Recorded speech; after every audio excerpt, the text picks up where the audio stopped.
Welcome to the D Shift podcast, where we provide inspiration, motivation, and education to help you transition from the challenges of divorce to discover the freedom and ability to live life on your own terms. Are you ready? Let's get this shift started.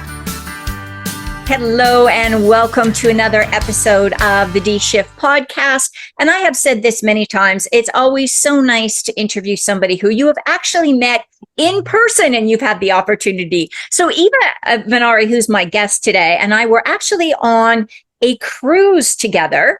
It sounds really exotic, and it really was, but it was also a conference on a cruise. So there was a little bit of learning going on as well. And we had the opportunity to talk, to have dinner and breakfast even a couple of times, and just look around and see the amazing places we went to. I think we did the walking tour of Aruba together, didn't we, Eva? Yes, that's right. That was lots of fun. So I want to introduce you to Eva before I just get going here. She's really on a mission, and she has a phenomenal vision for what she wants to accomplish in the world. But what Eva does is she supports high achievers who are called to change the world and to have a really positive influence on helping people get better. And she is founder of the Elevate Institute, and she combines ancient healing practices with modern science to really help people, I'm going to say, hyper succeed in whatever they're trying to do. So, Eva, welcome. So glad to be here. Thanks for having me. Well, and I'm really glad to have you on the show, because I love this idea of focusing your life's mission on helping others. I think that's such a positive thing, such a positive experience for everybody. What got you into this? Because you have such a unique support service that you offer for people. It's, invention, the mother of invention is need, right? So I have a natural interest in personal excellence that was nurtured through a various number of introductions and people all the way from elementary school. And they were just like little drips, into this, what I found to be a personal passion. And I've often wondered, what's the distinction? We could explore this between that natural tendency and wanting to nurture it, and those who just simply are like, nah, I'm not interested. Not interested. I know. What do you mean you're not interested in being your best? I don't get that. Yeah. So I get that. Yeah. Oh, I love that. And I know that you have a lot of expertise. You have a lot of modalities that you're trained in and certified in, and you actually even train others in some of these healing modalities now. Am I remembering that correctly? You are, yeah. All of the aspects I call the three main pillars of my main program, which is called Path to Ascension. Very lofty name, thank you. And it makes sense when you walk through it. But all three of those pillars, the support pillars, the physical body, the emotional body, and then the spiritual body, all three of them have certification programs associated with them. And I think that, sometimes I get stuck sometimes I get stuck where my clients are at and saying, well, this is such a difficult time in my life. I just need to put everything in my life on hold and deal with going through the divorce. And I personally encourage my clients not to take that approach, to use this time as an opportunity to maybe do some introspection or some reflection, but also to really look at, where do you want to go? What do you want to do? And who do you want to be when you get on the other side of this process? So can you talk a little bit about who are those people that come to you, and what do you tell people who are in challenging times about this whole personal growth and development sector? There's so many places to start right there. Having gone through a divorce myself, it's easy to get caught up in that. This is a traumatic moment that I need to give attention to, and you do, but at the same time, you don't want to misplace who you are in the aspect of it all. It's like you got yourself here with the other person. You are, it takes two to tango, right? So whatever the situation is, you're part of it, and you can be a part of it as a stepping stool to a better you. So don't rush through it. That's the biggest part. And what do you do first, second, third? It depends on what's coming up. Is one thing I've discovered in true holistic healing along that spectrum of that holistic framework from the physical body to the spiritual. When you're ready to address something needing to be healed, it comes up in one of those areas all on its own. And sometimes the divorce is the symptom that we need to pay attention to, as opposed to it being a problem that we need to, try to put out like it's a fire. So there's so much in that. I mean, each individual is going to have their own path. Yeah. And I really I love what you just said. And I know that this may not sit well with everybody listening, and that's okay. Everybody has the right to their own opinion about this. But I really do think quite often divorce is a symptom of something not right. Not aligning, if you want to use the woo term, things not aligning. But I do also think that divorce can be a really positive experience for people if they choose to, if they want to go to the dark side, they can go to the dark side. There's lots of dark side there, right? But what are your thoughts on that? And just take this wherever you want to go with that, Eva. Yeah. Yeah, I think there is great value in getting to know your dark self. Too often we get into what I call toxic positivity. Oh, just think positive thoughts. That's not enough. We have to know who we are. And a divorce will push us to kind of like being a drunk. A drunk, we get to see who a person really is when they're drunk. Divorce will do the same thing. It pushes the person into their not 100% true form, but it shows you who they are. It shows you who you are. How do you show up to play? And it's a huge stress emotionally, mentally, financially for many. And that was my case too, all of those things. So it stresses you into this moment of I have to take stock of who I am, figure out who you are. And that's something that we should be doing before we even get married. If we don't skip these steps, then the marriage has a much higher chance of survival because it's an entity all in itself. But so you have who am I as this sovereign individual? In other words, without the person being in my life, who am I? A lot of us haven't done that work yet, especially when we're getting married in the younger stages of life. I got married when I was 20. I had no business getting married when I was 20. So who am I? And then it's who do I want? Like, what are my values? What are my non-negotiables? Right. I'm not going to stray away from this. And coming up with your personal terms for being in this relationship. What am I willing to accept? What am I willing to not accept? People go, oh, yeah, that's not unconditional love. We could just marry the stranger on the street if it wasn't conditional. Like we need to have some terms. And then where am I going in life? And I don't mean picking out your career. Right. The Western countries are the only ones that identify themselves based on what they do for a living as individuals. Other countries are like, oh, I'm all these things. And be an expansive person. Where are you taking that in life? And once you figure out those three things, then you can think about getting married. Like these are, and if you have to do it in backwards order and use a divorce as a reason and an excuse of why to get to know yourself, that's okay too. Well, and you know what? So I'm going to piggyback off that because I so completely believe in what you just said about getting to know yourself. And I think even if you did that before your first marriage and you got into a marriage, and everybody can make a mistake. People can misrepresent themselves. You can get in a Oh yeah. relationship. You think this is a, person who's got the same values and everything. And then you find out, probably very shortly into the marriage that was all a smokescreen. It was a lie. It was a whatever. So I really believe in taking that 6 months to a year to 2 years to 5 years to 10 years to whatever you want to really come back to yourself. Even if you felt like you really knew yourself before the marriage, because you're not the same person. Every life experience you have, I believe, changes you. And Yes. recognizing how that change is now showing up in your life helps you set yourself up for future relationship successes. Yeah, absolutely. Yes. Not just with a romantic partner, Yeah. but with everybody in your life. I think that it's not enough emphasis in our culture collectively on planet Earth. Is my observation. Is Eva just saying, I don't believe we're putting enough emphasis on a fully mature human.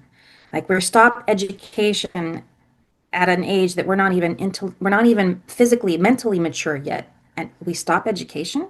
So there's all these areas of maturity that if you're not that, going back to the lifelong learner and personal excellence, if you're not into it, you get left behind. Yeah. You get left behind with the good partners. You'll be left behind with the good partner within you. You'll be left behind in your ability to, bring your gifts, whatever they are, to the rest of us. Right. So there's a bigger stakes happening. And I for a while put my lifelong learner joy on hold when I was dealing with my divorce. And I really felt, about a year after it, and I got into another relationship really quickly, but it was a good one. So it worked out okay. Okay. But it could have been a bad one, right? But I was pretty clear on what I wanted and what I didn't want. Like I'd done that kind of work anyhow before that. But I'm getting way off track here. But when I put that passion for learning and learning doesn't have to be taking a class. It can be reading a book. It can be having a more intellectual conversation than, where the sales are on chickpeas at the grocery store, which a lot of conversations are really mundane like that, And so having somebody that you can have those more high level conversations with, when you put that on hold, if you're a lifelong learner, it doesn't feel good. It feels off. Stifled. Yeah. Feels a little bit small. You go from being expansive and wanting things in the world to not having that partner to play off of. And maybe that's because the foundation of choosing the partner was off. If your Yeah. foundation is broken, you can't really grow. Yeah. Yeah. So let's talk about because I'm kind of always fascinated about this. So I got to tell you, up until about 50, I thought everybody that had to do anything with woo was just a little off. Like, and over the last 11 years, I've softened a lot on this to the point where I really believe that whole spiritual healing, personal development, growth side of you, that needs to be like front and center in pretty much everything you do, however you choose to do that, whatever that looks like. What are some of the options, or maybe modalities isn't the right word, so if I'm saying that wrong, please let me know, but what are some of the things that you see, these ancient sets of wisdom that we can actually start implementing in our daily lives when you're working? And I know you can't, you work with people individually and create these incredible personalized programs, so we're going to be really general compared to what you normally do. Yeah, the biggest one when it comes to spirituality is not understanding, one, our sovereignty. Like we don't realize how um, harnessing that personal power of who we are and how important it is to understand who we are as that individual. It really does just blend like watercolors. Like if you've ever done watercolor, you have the water out first and then you put the color in and you watch it just, Right. change the whole color and permeate and pigment that area. So I think your spirituality can pigment everything that you do to the point where I let my guidance, my inner guidance, determine who I partner with in business, where I live, who I'm close with on a personal, friendship level, what podcasts I put myself in front of. All of this is led from a spiritual place for me. I'm intuitive in that guidance. So the biggest thing that you can do is protect that spirituality with discernment. And so learning that, some people just use prayer. Prayer is not enough. Some people just use sage. Sage is not enough. There are things to know about how to conduct yourself and how to protect yourself so that you're not at the influence of things like news media, things like your best friend who only wants to get what, maybe she shouldn't be your best friend. Maybe there's things to know. And so as you get your own energy into, it's all about energy. Everything's energy. Energy is everything. And as you get your energy under your own control, because that's the only thing you can control, then things can run from that foundation. So that's where to start. Start with the foundation of your own energy and your own spirituality. They come together. That's a great message. I love that. I'm sure you're familiar with that Michael Singer book, The Untethered Soul.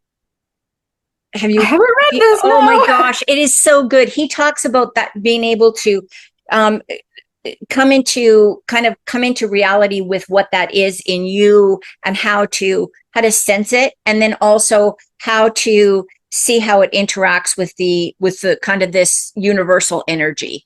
And whether, again, I'm not a religious person, but if you are religious, that might be God, or that might, and prayer might be that, or it may be more meditative, or it may be walking out in the forest. I mean, there's lots of different ways to bring this in, right? All of it. Yeah. Yeah. Spiritual hygiene is just not spoken of in the way that would be empowering to most. Most will put their spirituality outside of themselves, and that makes them in this.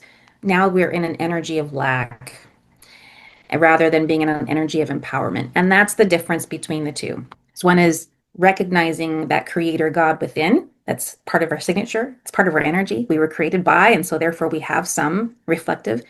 That's just my personal belief, but it works. It works for a lot of people. When they hear that, they go, oh, that's a piece of me. I heard that from a piece of myself that has never been recognized before. Right. And Yeah. it becomes a little moment of reverence. And I love that.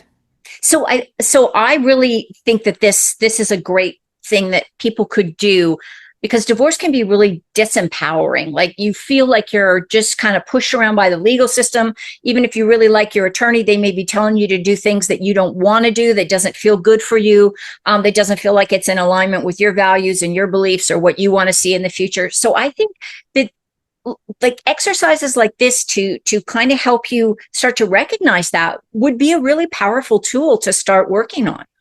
Yeah. And my number one favorite tool to help clear the mind is a sensory deprivation tank. If you have never been in a float tank before, it is so freeing. How often have you been able to in life just spend a quiet moment with yourself? 30 minutes, 60 minutes, just sit and be and not let anything come in to interfere other than what's here. And this is the space where our creative problem solving, that problem of how do we divvy up our whatever, all of our assets, all the kids, how do we do that? Stop asking the how. Go into a space that's just you and let the answers flow in because they will. That is so cool. I had a guest on here way back, like maybe a year and a half ago, and that's what she had. She had those salt pods. Yeah. And I think she was the only one in Iowa, Illinois, I don't know, one of those places, Idaho, I don't know, something. One of those things. Started Something with with an an I I. or an O, I think. But she had these things, and that she did a lot of healing and spiritual work too. And she really recommended that. Like, so I've never been in one, but Oh, I enjoy going out, like, just, the Japanese people call it forest bathing, where you just go out and surround yourself and just listen to the sounds of the forest and smell the scents. And so that's not sensory deprivation, correct. Yeah. right? Yeah, two different things because when you're out in nature, you get to connect yet with nature. That's a Right. relationship between you and nature and the energy there. When you're going inward, you're connecting with yourself. Okay, so I guess I'll have to maybe give one of these a try. If you're recommending it, I'm gonna. It's I can't just go into my bathtub, can I? No, no. There's a reason for it, and if you're familiar, so they take these baths, which are shallow, like a foot and a half of water. The water is body temperature. The air above you that you get to breathe in, you're not going underwater, right? You're floating on it, is also body temperature. And they put in so much salt, it's like 2,500 pounds of Epsom salt. And so you are buoyant. You get into this water and just kind of let the water come up to about, it's going to cover you mostly, and you just float there. And the lights go out, there's no sound, and it's just you and you. And you really can feel like you're out in the ether space. Or a lot of people try to go to meditate, that's a Zen place. It's just the ether of black. And you can go there. And I use it for manifesting, I use it for problem solving, I use it for getting to that place of I'm just going to let my body relax because when we relax, this is when we heal. Right. Yeah. So I've taken some of my biggest questions, problems into a sensory deprivation tank and come out with an answer. Wow. That's really fascinating. I mean, I've heard of them. I know they're very popular, but I don't think that I've ever actually talked to anybody that's used one. So thank you for sharing that. Yeah. Yeah. It's one of my favorite modalities. Yeah. And I can really feel when you're describing it, that feeling of completely floating and having no, if everything is skin temperature, I would imagine you don't even have this really the sensation of the water or the air. It's just going to be, yeah, like you're just virtually suspended somewhere in total blackness and That's it. silence. That's it. Yeah. I'm guessing that might freak some people out a little bit for the first time they do it. I think everybody would get freaked. I did. I remember going, I couldn't allow myself to relax and just float, and my butt kept hitting the bottom of the tank. And okay, all right, breathe. You have to get used to it. So the first one is kind of like a pancake. The first one's always just toss it.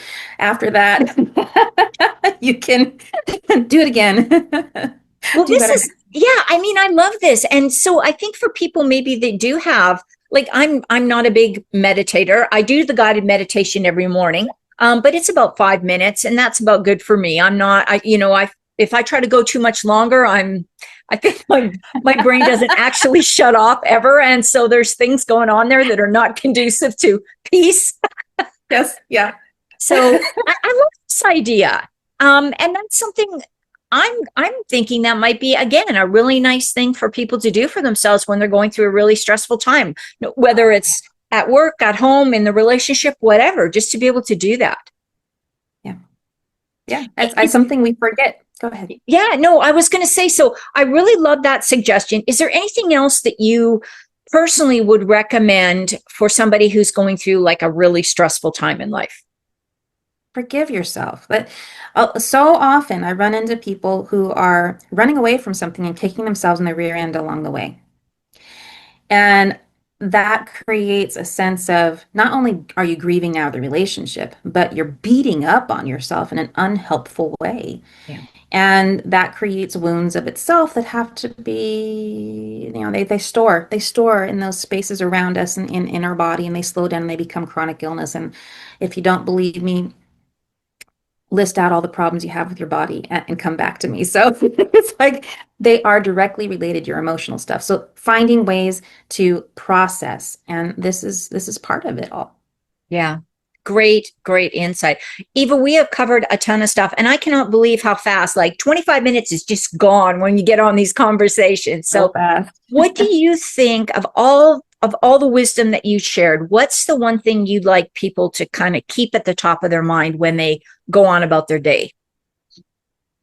Yeah, return to taking care of yourself. Self-care is not just about, massages and getting your nails done, or even, it's about returning to who you are, giving that a moment of consideration, or even two, and spending that time. I would even say first thing in the morning and right before bed, and doing a little bit of, you know, reconstruction. What would I do? What would I edit? What would I not like? What would I do? What do I want to bring to the next day? And be purposeful about it. So that's what I would recommend. Yes, I think that's a great reminder. I got this thing. As a matter of fact, shortly after I got back from Florida, I got this 5 minute journal that I bought. That's really cool because it's literally one small page, and you do a few things in the morning and you do a few things in the evening, and it's all about gratitude, setting an intention for the day, looking back on the highlights of the day, and just it's very pleasant, very easy to do, and I don't feel like, oh crap, I've got a journal again. It's like it's positive. It's like let's do this by the end of the Yeah. day. But Yeah, you have that's correct. something that you are giving everybody that listens in here that I'm really excited about. So can you share a little bit about your gift, Eva? Well, I like to equate it to IQ and EQ. We've all heard of the IQ test, we've seen the EQ test, but we don't know about our EEQ. And that's the essential energy quotient. And this changes kind of like your FICO score. And so I put it right next to the idea of that FICO score that says if I'm abusing my credit, like if I'm abusing my body, my ability to heal, the score is going to go whoosh, way down, DEFCON 5. If I'm providing that personal care, if I'm being mindful, then it'll show that in the results. So this is the FICO score for healing EEQ test. It takes about 10 minutes to go through, but it can give you really good insights. Plus, it comes with an action book. So it's my number one best-selling Essential Energy Quotient Blueprint, and it has actionable items. It's quick read, about 20 minutes, but it's worth keeping open and just referencing it all the time. So you get that for free. Oh, that is wonderful. And it's a great gift. And as you can see, Eva is just delightful to talk to. And she is so caring and sharing and just provides you with just information. You don't even have, it's not like pulling teeth to get information out of her. She's so generous with her knowledge. Eva, let's say people do the test and they're thinking, oh my gosh, I just have to know more about what this woman offers and what she can do and maybe want to work with you. What's the best way to do that? The website. So come to theelevateinstitute.com. You'll see all kinds of things on there to consume and to try for yourself. And sometimes we're a little bit scared of trying something new because we're not certain if it's going to work. Try it on like a jacket. See how it works for you. And then there's always more. But yeah, you're more than welcome to come to theelevateinstitute.com and you can book a 20-minute one-on-one with me. Ask me whatever questions you want. The answers will make you ask for more. I know, every time. So I'm open to that conversation. Oh, and that is fantastic. So I'm going to make sure all that information is in the show notes. And please, if you want to get unstuck or you want to really see your purpose and your passion come to life in a way that's obtainable and that you can do, reach out to Eva because she's phenomenal. Really, I can't recommend what she does enough for people. And she's just, this is what you see is what you get. This is Eva. The WYSIWYG, yes. Eva, thank you so much for taking time out of your busy day and coming here and sharing your wisdom with us. Thanks for having me. It's been a real pleasure. Oh, pleasure's all mine. And thank everybody. Thank you all for listening in to this conversation on the D Shift. And don't forget to tune in again next week. Thanks for listening and supporting the D Shift podcast. If you would like to attend live trainings by our amazing guests and have a chance to ask questions and get answers from our experts, join the D Shift crew. For more details and to sign up, head on over to www.divorcecoachforwomen and click on the podcast page.